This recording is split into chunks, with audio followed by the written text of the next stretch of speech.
अस्सलामुअलैकुम व्यूअर्स, मैं हूं कामरान रशीद एडवोकेट। आज का जो हमारा टॉपिक है वह है जुवेनाइल जस्टिस सिस्टम एक्ट 2018। आज की इस वीडियो में हम जुवेनाइल ट्रायल को डिस्कस करेंगे। इसमें हम ये देखेंगे जो जुवेनाइल ट्रायल है वो आम ट्रायल है जो क्रिमिनल प्रोसीजर कोड का, उसके तहत ये किस तरह डिफरेंस है। और इसमें हम देखेंगे जुवेनाइल कोर्ट, इसमें कौन जज हो सकता है, जुवेनाइल के लिए कौन कौन से रेमेडी और कौन कौन से रिलीफ अदालत देगी, और कानून जो है जुवेनाइल जस्टिस सिस्टम एक्ट 2008 कौन कौन से रिलीफ जुवेनाइल को ग्रांट करता है। और इसमें हम ये देखेंगे जो जुवेनाइल का ट्रायल है कितने अरसे में मुकम्मल होना चाहिए, और जुवेनाइल किस उम्र के बच्चे को जुवेनाइल डिक्लेयर किया गया है। और इसमें यह भी हम देखेंगे कि जुवेनाइल का जो ट्रायल है वो दूसरे ट्रायल से किस तरह डिफरेंशिएट है। ये जो हमारा जुवेनाइल जस्टिस सिस्टम एक्ट है इसके जितने भी सेक्शन हैं हम तरतीब वाइज इसको देखेंगे। सबसे पहले सेक्शन है जो इसका वो इसके टाइटल के बारे में बताता है कि इसका नाम जो है जुवेनाइल जस्टिस सिस्टम एक्ट 2018। जब ये कानून पास हुआ ये इन्फोर्समेंट हो गया। इसका जो दूसरा सेक्शन है वो डेफिनेशन के बारे में बताता है। ये थोड़ा सा इम्पोर्टेंट सेक्शन है क्योंकि हम अगर डेफिनेशन समझेंगे तो आगे हमारा जो ट्रायल है जो दूसरे सेक्शन है उनको समझने में आसानी होगी। सबसे पहले इसमें जो डेफिनेशन में जुवेनाइल किस उम्र के बच्चे को, किस चाइल्ड को जुवेनाइल डिक्लेयर किया गया। इसमें 18 ईयर्स की एज लिमिट है। 18 ईयर्स से जितने भी कम उम्र के बच्चे हैं, चाहे वो मेल है या फीमेल चाइल्ड है, उसको जुवेनाइल डिक्लेयर किया गया है। और इसमें जो ऑफेंस की कैटेगरी है वो दो तरह के ऑफेंस की कैटेगरी है, एक है माइनर ऑफेंस, एक है मेजर ऑफेंस। जितने भी ऑफेंस है जिनकी पनिशमेंट 3 साल से कम है उनको माइनर ऑफेंस डिक्लेयर किया गया है, और जिनकी पनिशमेंट 3 साल से ज़्यादा है उनको मेजर ऑफेंस से डिक्लेयर किया गया है। और इसमें एक हीनियस ऑफेंस की भी डेफिनेशन है। हीनियस ऑफेंस ऐसे हैं जिनकी पनिशमेंट लाइफ इम्प्रिजनमेंट है, या जिनकी पनिशमेंट डेथ है, या जिनकी सज़ा 7 साल से अबव है, उनको हीनियस ऑफेंस से डिक्लेयर किया गया है। और इस जो डेफिनेशन क्लास में एक ऑब्जर्वेशन होम का भी जिक्र है, वो आगे चल के हम देखेंगे। एक justice committee, juvenile justice committee का भी जिक्र है, वो भी हम आगे चल के देखेंगे इस कमेटी में कौन आता है और इस कमेटी के क्या फ़ायदे हैं। फिर इसमें गार्डियन की बात देख लें। जुवेनाइल का गार्डियन वो होगा जिसके पास उस बच्चे की कस्टडी होगी, या उसका पेरेंट्स होंगे, या कोर्ट ने किसी को उसका गार्डियन डिक्लेयर कर दिया गया। इसका जो सेक्शन है 3 वो इसके लीगल असिस्टेंस के बारे में बताता है। इसमें अगर जुवेनाइल जो ऑफेंस कमिट हो रहा है, जो विक्टिम है जिसके साथ ज़्यादती हुई, या यानी कि जो मजरूब शख्स अगर वो जुवेनाइल है under the age of 18 years, उसको जितनी भी असिस्टेंट हैं वो स्टेट ग्रांट करेगी। उसके जितनी भी अखराजात हैं वो हमारी जो गवर्नमेंट है स्टेट वो बर्दाश्त करेगी, चाहे वो फेडरल लेवल पे है या वो है प्रोविंशियल लेवल पे। यह है लीगल असिस्टेंस में। और उसको एक लीगल प्रैक्टिशनर भी मुहैया किया जाएगा। लीगल प्रैक्टिशनर वो होगा जिसकी प्रैक्टिस कम से कम 7 साल हो। और इसमें यह भी बताया गया जो जुवेनाइल ऑफेंस जो कमिट कर रहा है, जो ऑफेंडर है जिसने ऑफेंस किया है, उसको भी इसके जितने भी राइट्स हैं जो कानून ने दिए हैं वो भी इसको बताया जाएगा कि आपके ये राइट्स हैं। ये था हमारा सेक्शन 3। सेक्शन 4 जुवेनाइल कोर्ट के बारे बताता है कि कोर्ट कौन सी होगी। जुवेनाइल कोर्ट का जो ऑफिसर होगा या वो सेशन जज होगा, या वो एडिशनल सेशन जज होगा, या वो मजिस्ट्रेट होगा अंडर सेक्शन 30। इन 3 जजेस को जुवेनाइल कोर्ट रन आउट करने का इख्तियार दिया गया, या लीगल प्रैक्टिशनर या एडवोकेट जिसकी कम से कम प्रैक्टिस 10 साल की हो। ये है जुवेनाइल कोर्ट। इसमें यह भी बताया गया कि जुवेनाइल जो कोर्ट होगी वो अंडर 6 मंथ के अंदर अंदर जुवेनाइल के ट्रायल को कंप्लीट करेगी। अगर 6 माह में वो जुवेनाइल का ट्रायल कंप्लीट नहीं करता तो वो मतलब हाई कोर्ट से वो परमिशन रिक्वायर करेगी और रीज़न अपनी बताएगी कि क्यों 6 माह के अंदर जुवेनाइल का ट्रायल कंप्लीट नहीं हुआ। यह था हमारा सेक्शन 4। सेक्शन 5 इसका अरेस्ट के बारे में बताता है कि जब जुवेनाइल को अरेस्ट किस तरह किया जाए। जब जुवेनाइल को अरेस्ट किया जाता है, कम उम्र बच्चों को under the age of 18 year जब कोई ऑफेंस कमिट करते हैं, उसको लॉकअप में नहीं रखा जाएगा।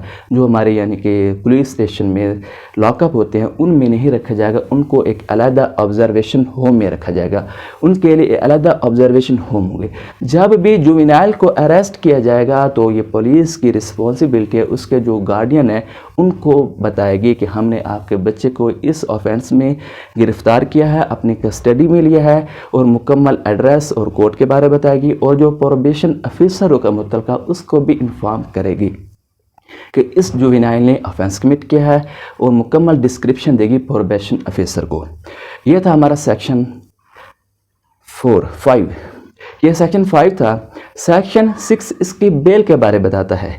जुवेनाइल को एक तो जो बेलेबल ऑफेंस है जो हमारे code of criminal procedure code ने डिस्कस किए हैं उनके तहत तो इनको ऑलरेडी बेल दी जाएगी 496 के तहत।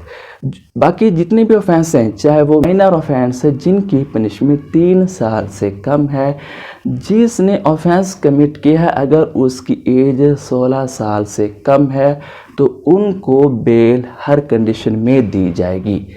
ये थोड़ा सा डिफरेंस है।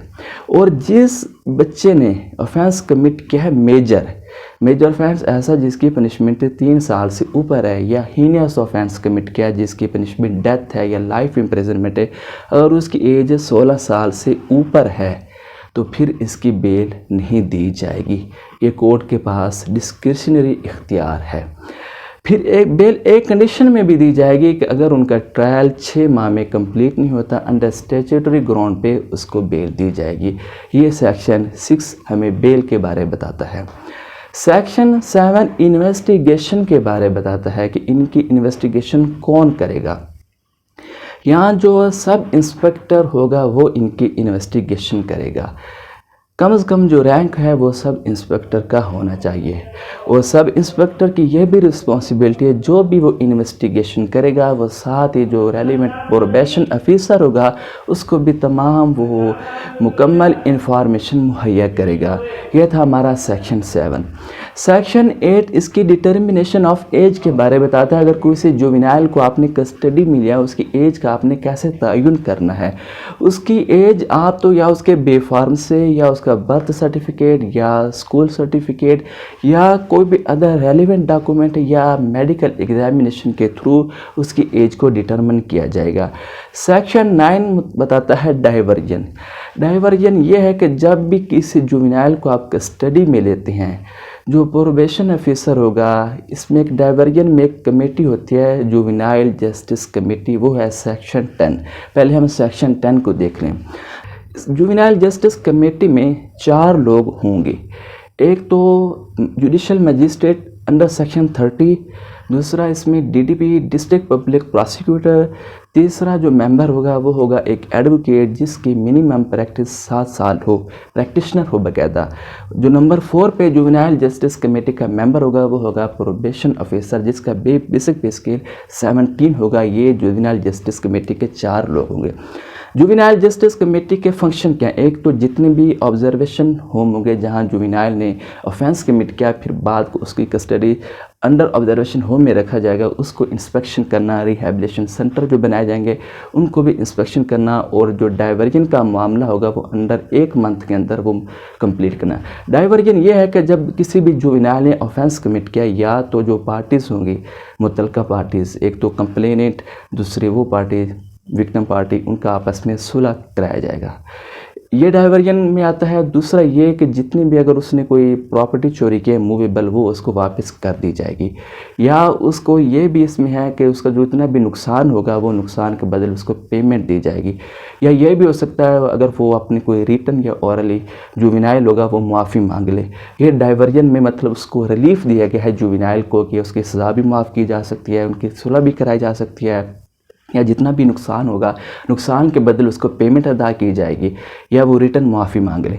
और इसमें एक मज़े की बात यह है कि जितने भी ऑफेंस होंगे इस सेक्शन अंडर इसमें जुवेनाइल जस्टिस सिस्टम के तहत तमाम ऑफेंसेस को कंपाउंडेबल ऑफेंस डिक्लेयर किया गया है।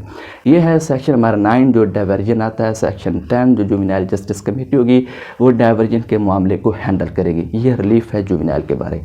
सेक्शन 11 ये बताता है कोर्ट में ट्रायल, जुवेनाइल का ट्रायल कैसे होगा।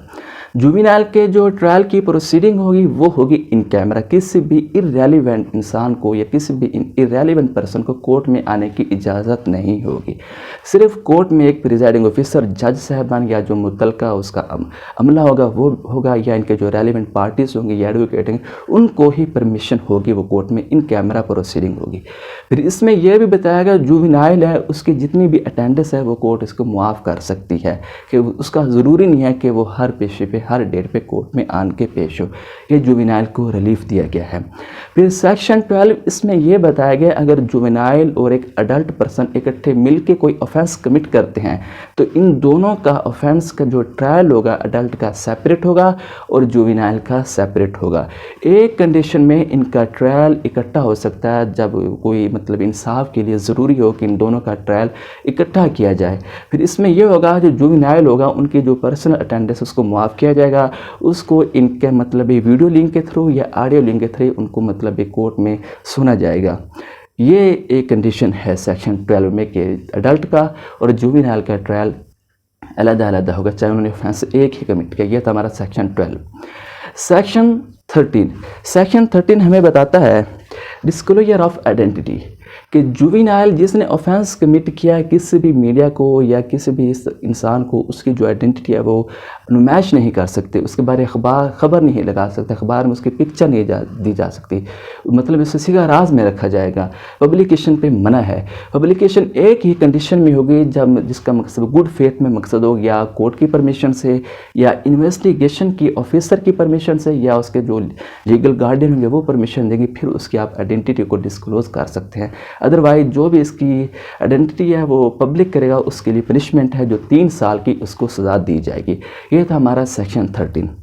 सेक्शन 14 बताता है रिपोर्ट ऑफ प्रोबेशन ऑफिसर। जो रिपोर्ट प्रोबेशन ऑफिसर उसका काम होगा जब इन्वेस्टिगेशन होगी वो विज़िट करेगा, जब ट्रायल होगा फिर वो विज़िट करेगा, जो ऑब्जर्वेशन होम अंडर कस्टडी होगा जुवेनाइल वो उसका काम है विज़िट करना, वो अपने की रिपोर्ट पेश करेगा कोर्ट में जब भी ट्रायल हो रहा होगा।